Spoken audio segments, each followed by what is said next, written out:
There are two kinds of listings, side and expanded. There are some common features to both kinds.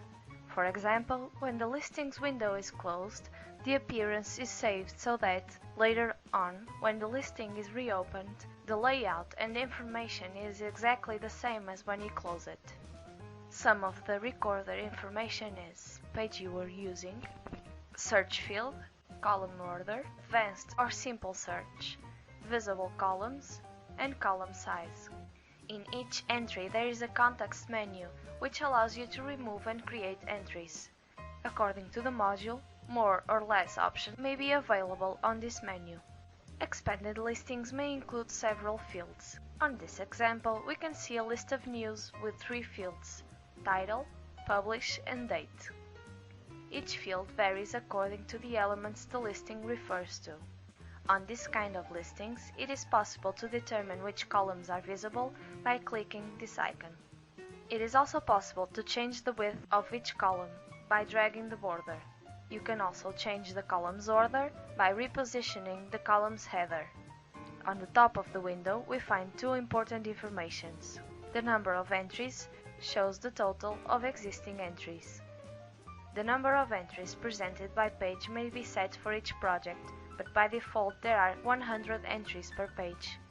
Whenever that limit is reached, a page counter appears with elements that allow searching page by page, going directly to the last page, or entering the page number. The order arrows set the register's order to be presented on the front office or intranet. It can be used, for instance, to set the relevance of a product category or to highlight a news on a listing. On the expanded listings, it is also possible to make searches. There are 2 kinds of search, simple and advanced. A simple search looks for words on the title or content of the entries. The elements on the advanced search depend on the ones of the listing.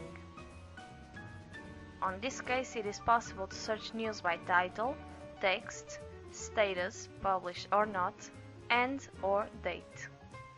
We can choose a beginning or end date, or leave these fields blank. We can also search for today's news, this week's, last week's, and this month's. According to each project, search fields may be added or deleted. Side listings are much simpler than the expanded ones, since they present each entry's title only. They allow you to edit each entry directly, keeping the listing visible at all times. Very useful as an enabler of organization. Let's look at the pages that make an online store project. One of the advantages of the side listing is how easy it is to order entries. There are 2 ways of doing it. Similarly to the expanded list, it is possible to use the order arrows, selecting the entry and moving it to the wanted location. Through drag and drop, it is also possible to change the class of the entry. On this example, there are 3 classes of entries. The entries about us, products, and contact us are on the first level, being therefore parent entries. On the second level, we can find mission, food products, and cosmetics. On a third level are pastry and bakery. To change an entry's class, all you have to do is drag and drop it on top of the desired parent entry. For example, to set pastry as child of products instead of food products, just select pastry and drag and drop it on top of products. Pastry will then become a second level entry. In order to create a new entry, just use the context menu. It is possible to create 2 kinds of entries, new chapter and new page, depending on the class or level wanted. To remove an entry, you must select it and use the context menu, choosing Remove Entry.